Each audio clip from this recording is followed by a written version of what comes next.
Alfred Russel Wallace, el otro padre de la teoría de la evolución por selección natural. Introducción. Durante el siglo XIX, Alfred Russel Wallace era reconocido como uno de los fundadores de la teoría evolutiva, pero durante el siglo XX sus contribuciones fueron ignoradas y la figura de Darwin y el origen de las especies se apoderó de la arena evolutiva. Para muchos su obra de 3.764 palabras, On the Tendency of Varieties to Depart Indefinitely from the Original Type, fue la primera versión completa sobre la teoría de la selección natural. El trabajo de Wallace fue publicado en los Proceedings of the Linnean Society en 1858, junto a dos borradores inéditos de Darwin, escritos en 1844, pero que carecen de una descripción clara de la teoría. Aparte de sus contribuciones a la teoría evolutiva, Wallace es considerado el padre de la biogeografía teórica, reconocimiento logrado por sus múltiples publicaciones y enorme experiencia como naturalista y coleccionista. El genio de Wallace ya se revelaba a los 20 años cuando escribió a William Henry Fox Talbot, consagrado inventor de una nueva forma de fotografía, proponiéndole nuevas maneras de mejorar los espejos usados en los telescopios. Con todo, al inicio del siglo XXI, el genio de Wallace y sus contribuciones están siendo aquilatadas en su justa dimensión y proyectadas con una mirada fresca, libre de sesgos y prejuicios. Los viajes de Wallace y su trabajo. Alfred Russel Wallace nació en Gales el 8 de enero de 1823 en el seno de una modesta familia anglicana. Finalizó sus estudios a los 13 años para irse a trabajar como aprendiz de carpintero de su hermano. En 1837 comenzó a trabajar como agrimensor con otro de sus hermanos. En 1844, un libro muy popular llamado Vestige of the Natural History of Creation de Robert Chambers cambió su vida al combinar sus recientes estudios científicos con la teología. El argumento de Chambers, muy acorde con las tradiciones victorianas de la época, apuntaba a que las especies progresaban en una escala evolutiva de acuerdo a designios divinos. Tempranamente se dio cuenta que para ser un buen naturalista debía penetrar profundamente en las selvas y ríos tropicales para colectar, estudiar y preservar especímenes biológicos. Sin embargo, no disponía del dinero ni del entrenamiento que requería esta predilección personal. A diferencia de la riqueza, los contactos y notoriedad social de Darwin, Wallace financiaba sus viajes coleccionando especímenes para venderlos. Después de leer El viaje del Beagle, Wallace viajó a Brasil entre 1848 y 1852 con su amigo naturalista Henry Walter Bates. Llegaron a la ciudad de Para en mayo de 1848 y recorrieron los ríos Amazonas y Negro por regiones donde ningún europeo había estado anteriormente.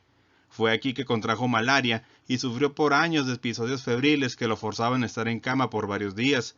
Por esos años ya se estaba interesando en el origen de las especies y a su regreso del Amazonas comenzó a delinear algunos principios biogeográficos basados en la distribución de algunos insectos. Lamentablemente el barco en que regresaba a Europa se incendió y hundió en el Atlántico, perdiéndose sus apuntes y los manuscritos de dos libros que preparaba. Curiosamente, tanto Wallace como Darwin deben su bagaje naturalístico y visión señera a largos períodos de exploración en lugares remotos.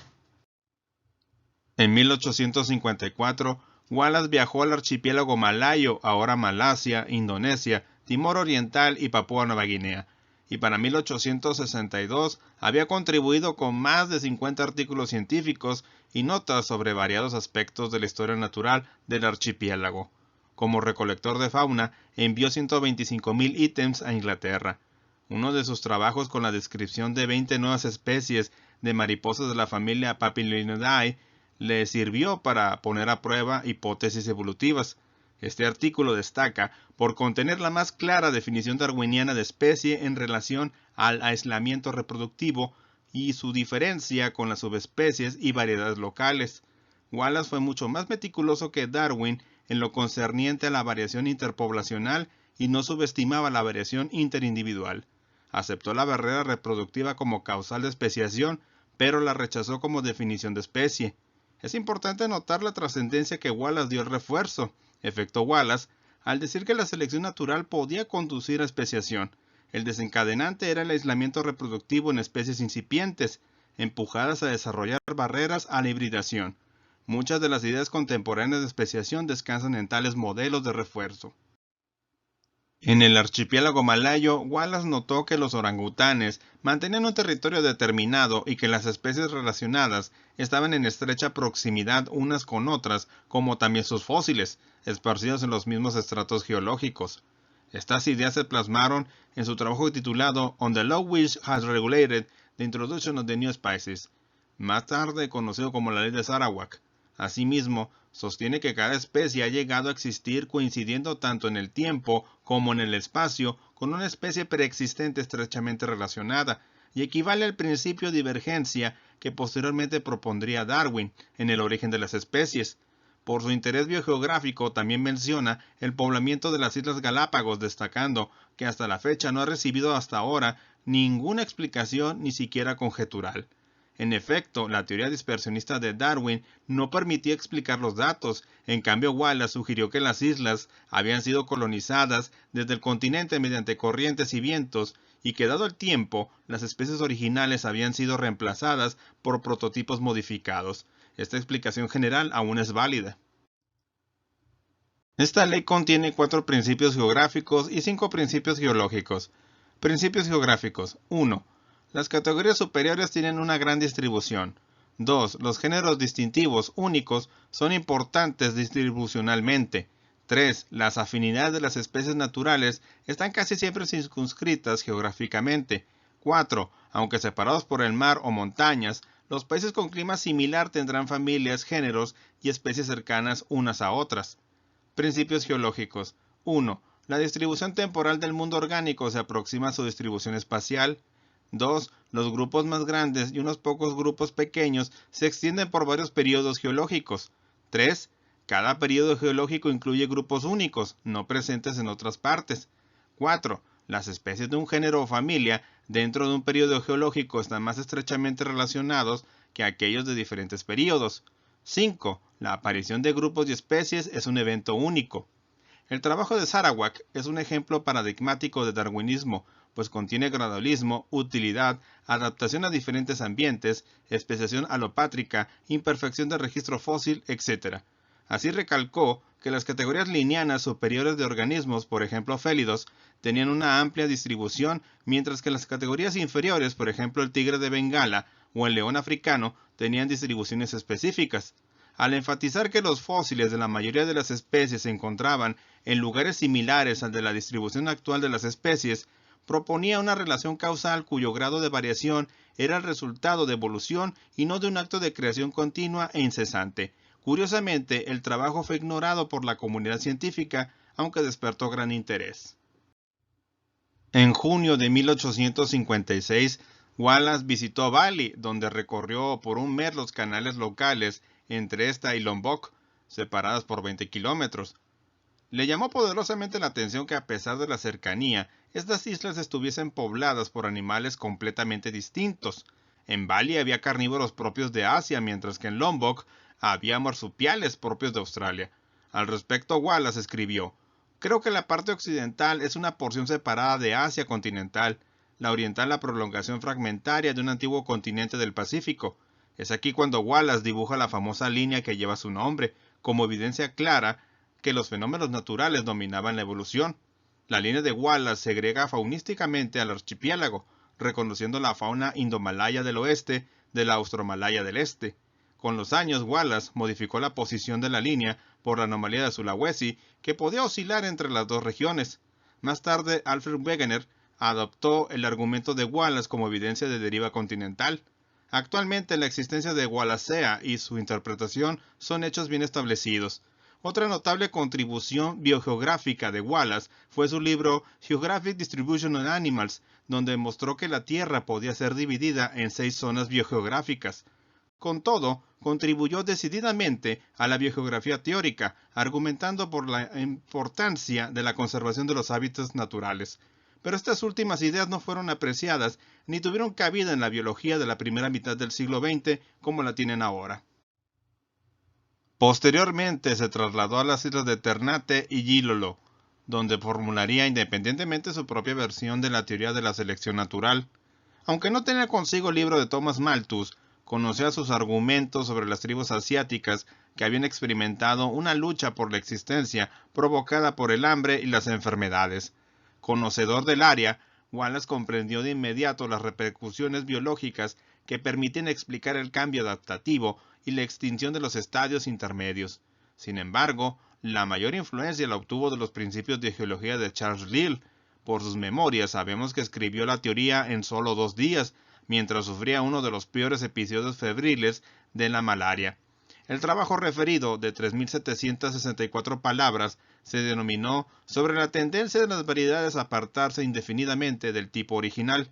Aquí Wallace argumentó que existían 2 factores que controlan la evolución, su ley de Sarawak sobre la divergencia y la segunda sobre los triunfadores en la lucha por la existencia que conducía a especiación. Con el convencimiento de que su trabajo hablaba, aunque no elaboraba, sobre el mecanismo de evolución, envió su manuscrito a Darwin para recibir su opinión. También le solicitó que se lo mostrase a Charles Lyell y Joseph Hooker. Luego de leer el manuscrito en junio de 1858, Darwin quedó conmovido por la similitud entre las ideas de su colega y las propias. Su desasosiego es comprensible, puesto que Darwin llevaba 18 años tratando de comprender y evidenciar el mecanismo de selección natural y la divergencia posterior de las especies. Ahora, con la súbita entrada de Wallace, era urgente hacer algo. El ensayo de Wallace sobre la evolución. Querido Lyell, hace un año aproximadamente me recomendó usted que leyera un ensayo de Wallace, publicado en Annals, que le había interesado. Cuando le escribí sabía que habría de complacerle y se lo dije. Hoy me ha enviado el texto adjunto con una carta pidiéndome que se lo dirija. Creo que merece la pena leerlo. Sus palabras han cumplido con creces. Debería haberme anticipado. Eso dijo usted cuando le expliqué aquí mi teoría de que la selección natural depende de la lucha por la existencia. Nunca he visto una coincidencia más sorprendente. Si Wallace tuviera la copia de mi esquema hecha en 1842, no podría haberlo resumido mejor. Sus mismos términos ahora son los títulos de mis capítulos. Por favor, devuélveme el manuscrito. Él no ha manifestado su deseo de que yo lo publique, pero naturalmente voy a escribir ofreciéndolo a alguna revista. De este modo, mi originalidad, cualquiera que sea, va a quedar destruida, pero mi libro, si es que tiene algún valor, no sufrirá deterioro, ya que todo el trabajo consiste en la aplicación de la teoría. Espero que dé el visto bueno al esquema de Wallace para poder comunicarle su opinión. Darwin a Lyell, Down, junio de 1858. En 1858 causó asombro la extraordinaria coincidencia de que la interpretación de la evolución de otro naturalista fuera notablemente similar. Eran 2 personas completamente distintas. Darwin, el gentleman rico, con muchos años de educación universitaria, un erudito privado, capaz de dedicar todo su tiempo a la investigación. Wallace, de clase media baja, un factor muy importante en la Inglaterra victoriana, sin ninguna educación superior, tuvo siempre que trabajar para ganarse la vida largo tiempo en la profesión extremadamente peligrosa de coleccionista de aves e insectos en países de fiebres tropicales. Sin embargo, coincidieron en algunos aspectos esenciales. Ambos eran británicos, ambos habían leído a Charles Lyell y a Malthus, ambos fueron naturalistas y ambos habían reunido colecciones de historia natural en archipiélagos tropicales. Wallace acabó de estudiar en la escuela primaria a la edad de 13 años y sirvió como asistente de su hermano, un topógrafo, durante los siguientes 7 años. Paseando por los páramos y montañas, Wallace se convirtió en un naturalista entusiasta. Primero coleccionó plantas, pero después de convertirse en amigo del entomólogo Henry Walter Bates, se interesó por las mariposas y las abejas. Aún más que Darwin, Wallace fue estimulado por la lectura de los libros. El Journal of Research de Darwin y la Personal Narrative de Humboldt inspiraron a Wallace y a Bates a viajar en abril de 1848 a la cuenca del Amazonas con el propósito de recopilar hechos, como lo expresó Wallace en una de sus cartas, para resolver el problema del origen de las especies, tema sobre el cual habían conversado y coincidido mucho. Los grandes afluentes del río Amazonas serpentean por la gran cuenca suramericana, dividiéndola en islas plenas de vegetación ecuatorial, de modo que muchos grupos de especies se distribuyen allí y allá como en un archipiélago. Recordándolo más de 50 años más tarde, Wallace escribió: «Desde que había leído Vestige of Creation, antes de ir a la Amazonia, continué con frecuencia reflexionando sobre el gran secreto de los pasos reales mediante los cuales habrían aparecido cada nueva especie con todas sus adaptaciones especiales a las condiciones de su existencia. Yo mismo creí que cada especie era una modificación directa de la especie preexistente a través del proceso ordinario de generación como se había argumentado en los vestigios de la creación. Dado que Wallace no era un cristiano ortodoxo, tenía muchos menos problemas para aceptar la evolución de las especies que otros naturalistas. ¿Hasta qué punto los hechos de la distribución de las especies amazónicas ayudaron a Wallace a cristalizar sus ideas? Nunca lo sabremos. Se separó de su amigo Bates y a su vuelta a Inglaterra 4 años más tarde, el barco en el que viajaba se incendió, 6 de agosto de 1852, y se hundió con toda su magnífica colección y la mayoría de sus diarios, notas y bocetos. Sin embargo, de memoria, Wallace reconstruyó, 1853, la distribución de cada una de las numerosas especies de monos, aves y especies acuáticas del Amazonas y sus afluentes. Sin inmutarse por la aplastante experiencia de la pérdida de casi todos los frutos de sus 4 años en América del Sur, Wallace planeó una nueva expedición seleccionando cuidadosamente el archipiélago malayo como el lugar más adecuado para un estudio del origen de las especies. Salió de Inglaterra a principios de marzo de 1854 y menos de un año después, en febrero de 1855, escribió su On the Law which has regulated the introduction of the new species. A su amigo Bates, con quien había hablado evidentemente de la evolución antes y durante su estancia en el Amazonas, escribió: a las personas que no han pensado mucho en el tema, siento que mi artículo sobre la sucesión de especies no aparecerá tan claro como lo que le hace a usted. Ese escrito, por supuesto, es solo el anuncio de la teoría, no su desarrollo. Lo que Wallace realmente había tratado de hacer era resolver el problema sobre la introducción de nuevas especies de Lyell.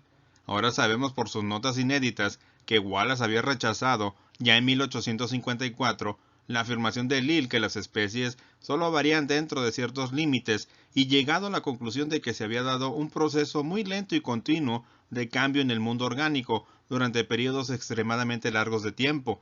Sin embargo, aunque el rechazo de la estabilidad de las especies le facilitaba adoptar la evolución lamarckiana, no por ello resolvía el problema de la sustitución de especies extintas. La introducción de nuevas especies siguió siendo un rompecabezas, y este rompecabezas es el que Wallace se planteó a sí mismo.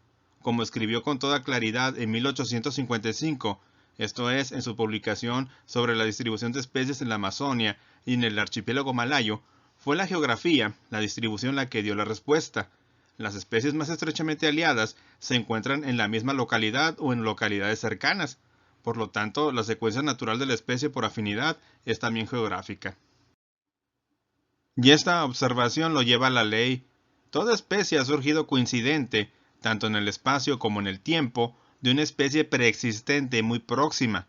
El proceso de separación de la especie antecesora en dos o más especies derivadas conduce automáticamente al concepto de ascendencia común y de árboles filogenéticos. En pocas palabras, Wallace había esbozado con valentía una teoría de la evolución sobre una base empírica, a saber, el patrón de distribución de especies estrechamente relacionadas.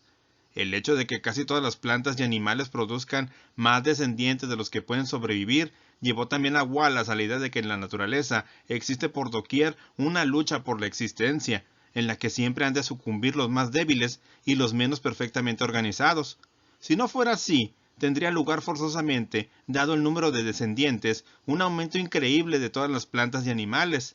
Wallace calculó que, por ejemplo, una sola pareja de aves tendría por término medio en 15 años una descendencia de casi 10 millones de individuos. Y ello sabiendo que las aves respecto a otros grupos de animales tienen un pequeño número de crías. En cambio, una sola rana puede poner 30.000 huevos.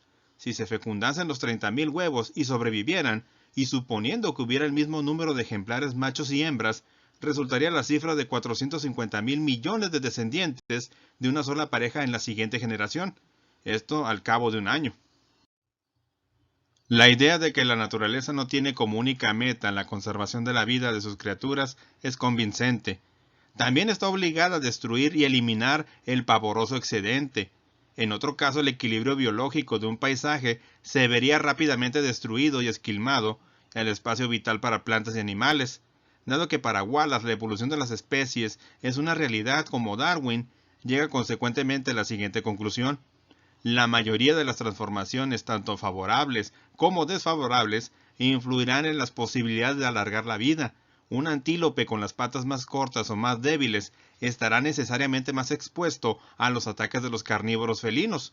La paloma peregrina con alas menos fuertes más tarde o más temprano verá disminuida su capacidad para procurarse regularmente el alimento necesario. Mas, a diferencia de Darwin, Wallace rechazaba la hipótesis de Lamarck. La evolución no depende para él del uso o del no uso de los órganos, que después se convierten en heredables, sino exclusivamente en el hecho de que siempre los que más sobreviven son aquellos que poseyeron mayor capacidad para la captura de sus presas. Así la jirafa consiguió su largo cuello, no por su deseo de alcanzar las hojas de los arbustos más altos, ni porque estirase constantemente su cuello a este fin, sino porque entre sus antepasados, todas las variedades con el cuello más largo, que de costumbre se aseguraron rápidamente un nuevo lugar para pastar en los mismos sitios que sus compañeros cuellicortos, y por ello, en la siguiente etapa de escasez de alimentos, estuvieron en condiciones de sobrevivir. Aquí se ve que Wallace, en su argumentación contra el lamarquismo, es más darwinista que el propio Darwin, quien, aunque con ciertas limitaciones, admitió toda su vida a Lamarck. Wallace utiliza la expresión lucha por la existencia y describe exactamente la supervivencia del más fuerte, esto es, del organismo mejor dotado. No emplea en términos selección, pero describe el proceso de tal manera que es evidente el significado de la selección del más fuerte como principio para la conservación de la vida. Darwin y Wallace, por lo tanto, habían introducido un enfoque completamente nuevo para la evolución geográfica.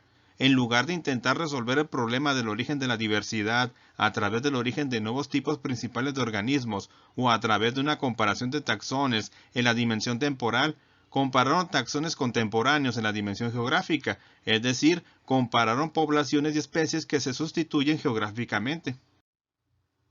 Una teoría, dos autores. La carta de Wallace adquiere mucha relevancia porque durante las 2 décadas precedentes, Darwin había estado lidiando infructuosamente con el problema de la divergencia evolutiva. El manuscrito de Wallace lo descolocó completamente a tal extremo que consideró la posibilidad de abandonar su propio trabajo. En este punto, sus amigos más cercanos, el geólogo Charles Lyell y el botánico Joseph Dalton Hooker, luminarias en la ciencia inglesa de entonces, intervinieron para proteger la prioridad de sus ideas. El problema era que Darwin no tenía nada presentable, así es que ambos, con la anuencia de Darwin, resucitaron los extractos de un ensayo suyo de 540 páginas, escrito en 1844, pero aún sin publicar. También incluyeron una carta que Darwin había escrito al botánico de Harvard, Asa Gray, en septiembre de 1857. Curiosamente, Gray había considerado que el principio de divergencia de Darwin era gravemente hipotético. Aunque el protocolo dictaba que el trabajo de Wallace fuese leído primero debido a que había sido escrito con 4 meses de antelación a la fecha de entrega, Lyell y Hooker dispusieron lo contrario, marcando así el principio de prioridad intelectual. Además, como el manuscrito de Wallace se publicó a continuación del boceto de Darwin, quedó definitivamente sellado el tema de la prioridad intelectual. La obsesión de Darwin con la prioridad es conocida y se siguió manifestando en las primeras ediciones del Origen de las Especies. En efecto, no hay reconocimiento ni mención hacia figuras señeras como su abuelo Erasmus Darwin, que escribió una obra de 2 volúmenes, Zoonomia. Respecto de su abuelo, Darwin expresó que anticipó las ideas erróneas de Lamarck, pero tampoco dio ningún crédito a las contribuciones de sus predecesores como Edward Blyth, Robert Chambers y Patrick Matthew. En oposición a la creencia popular de un trabajo conjunto Darwin-Wallace, refrendado por la secuencia de eventos históricos debidamente establecidos, existe consenso que ambos científicos nunca leyeron ni publicaron un trabajo en coautoría en la Linnean Society. Las contribuciones de ambos fueron precedidas por una carta de Charles Lyell y Joseph Hooker, leída en la sesión de la Linnean Society el 1 de julio de 1858, explicando lo que se había hecho y por qué. Primero se leyó el boceto inédito de Darwin, enseguida se leyó el resumen de su carta a Asa Gray, en tercer lugar se leyó el trabajo de Wallace on the Tendency of Varieties. El título para estos artículos junto a la carta que los acompañaba fue Charles Darwin and Alfred Russel Wallace on the Tendency of Species to Form Varieties y on the Perpetuation of Varieties and Species by Natural Means of Selection. Antes de publicar el boceto de 1844, Le corrigieron la puntuación, sintaxis e incluso frases completas, y más tarde fue incorporado a la tercera edición del Origen de las Especies. Pero las ideas vertidas en el manuscrito aún eran especulativas y poco claras, al punto que para Darlington 1959 era el relato menos fiable que jamás haya escrito. Wallace no recibió el mismo trato deferente y estando en Borneo, no tuvo idea de cómo y por qué motivo su manuscrito había sido publicado sin su consentimiento. En efecto, el 22 de noviembre de 1869 escribió: «Tan pronto como terminó mi fiebre, me senté, escribí el artículo, lo copié y lo envié en el siguiente correo al señor Darwin. Se imprimió sin mi conocimiento y por supuesto sin ninguna corrección de pruebas. Debería por supuesto que este acto sea declarado». Darwin nunca reconoció que el manuscrito que recibió de Wallace no era para publicación.